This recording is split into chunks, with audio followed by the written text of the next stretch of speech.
괜찮습니까? 네, 들립니다. 저는 일본 아사히신문의 가이세라고 합니다. 잘 부탁드립니다. 저는 한일 관계에 대해 좀 네. 여쭤보고 싶은데요. 일본 이시바 총리가 최근 사의를 표명함에 따라 한국 내에서는 한일 관계가 후퇴할 가능성이 지적되고 있습니다. 앞으로 일본 정부의 새로운 정부에 어떻게 대응해 나가실 생각이신지 궁금하고요. 또 역사 문제와 관련하여 사도칸상 주도식이 올해도 한일 간 합의에 이르지 못해서 따로따로 개최된다고 합니다. 이러한 문제가 한일 관계에 미칠 영향과 앞으로 어떻게 대처해 나갈 생각이신지 말씀해 주시면 감사하겠습니다. 네, 참 어려운 얘기입니다. 한일 관계는 참 대북 관계만큼 어려운 것 같아요. 최근에는 대미 관계도 똑같이 어려운 것 같아요. 이 외교는 언제나 어려운 것 같습니다. 외교는 제가 평소에 가지고 있는 생각은 그런 건데, 우리는 보통 규칙 속에서 살잖아요. 일정한 규칙, 규범, 어쩌면 상식, 윤리 이런 속에서 살죠. 예, 그런데 국제 관계는 규칙이 사실은 없어요. 규칙이 있는 것처럼 행동하지만 필요하면 언제든지 규칙은 의미가 없게 되는 거죠. 사실은 없는 거예요. 그래서 어려운 것 같아요. 한일 관계는 저는 언제나 말씀드린 것처럼 상대의 대표 선수, 총리, 대통령이 누구냐, 또는 그가 어떤 생각을 갖고 있냐,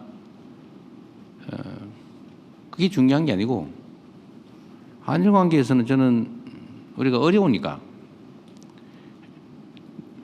과거사 문제, 영토 문제 이런 건 매우 어려운 주제니까, 또 그러나 그 어려운 주제 말고 협력하고 또는 서로 지지하고 함께 할 일이 또 많지 않습니까? 서로에게 도움되는. 그래서 과거사 문제나 영토 문제를 외면하지는 말자. 제 입장은 그런 거죠. 외면하지는 말되 그 문제하고 사회, 경제, 민간 교류 같은 좀 미래지향적인 그런 문제들은 또 그 문제대로 별도로 접근하자. 그래야 뭔가 개선이 되겠죠. 그래서 이시바 총리에 대해서도 일부 우리 국민들은 약간 비판도 있습니다만, 일단 얼굴 보고 조건 달지 말고 오시기 어려우면 제가 먼저 가고 이웃하고 친하게 지내듯이 좀 미리 엄격하게 따지지 말자. 그래서 제가 먼저 갔죠. 미국 가기 전에 그것도 대미 협상에 있어서 조금 필요한 측면도 있고 우리한테. 그래서 마음 터고 얘기합시다. 그랬더니 많이 좋아졌어요. 사실은 예상보다.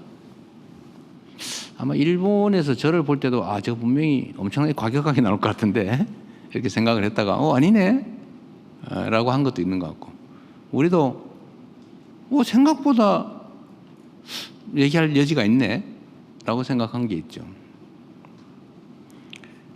사도광산 문제는 이시바 총리가 이제 사회무사를 밝히기 전에도 이미 우리가 협의를 했는데 의견 합치를 보기가 어려웠습니다. 그래서 이번에는 포기, 안 가는 걸로. 그거 가지고 싸우고 그러지 말자. 일단 협상은 계속 하되. 그래서 안 가는 걸로. 그것도 안 가는 게 엄청나게 싸우는 거기도 하죠, 외교적으로 보면. 근데 새로운 정부가 들어서면 어떻게 될 거냐. 아마 질문 속에 그 말이 있는 것 같아요. 이시바보다 더 힘들걸? 이라는 게 들어있는 것 같아요. 우리도 그럴 거라고 생각해요. 그러나 그건 일본 내부 문제고, 우리는 일본이라고 하는 나라, 또 가까운 이웃 국가하고의 관계에 관한 거니까 아직 누가 될지도 모르니까 뭐 비슷비슷하다던데 두 사람이. 되면 또 거기에 맞춰서 우리의 기본적 원칙 투트랙 전략에 따라서 협력할 건 협력하고 따질 건 따지고 규명할 건 규명하고 그렇게 해 나가려고 합니다. 특히 저는 경제적 분야에서 전 세계 경제 질서가 근본적으로 재편되는 상황이 있기 때문에 한일 간의 경제 분야에 대한 새로운 협력들이 반드시 필요하다. 일본에게도 필요하고 대한민국에게도 필요하고 어쩌면 조금 더 넓게 보면 동북아시아 안정에도 필요하다. 그래서 그게 가능하게 만들려면 그 당장 그 얘기만 해서 될 일은 아니고 협력 가능한 부분에 대해서 서로 여지를 두고 대화하고 또 좀 더 넓은 마음으로 가슴을 열고 서로 접근해야 되겠다.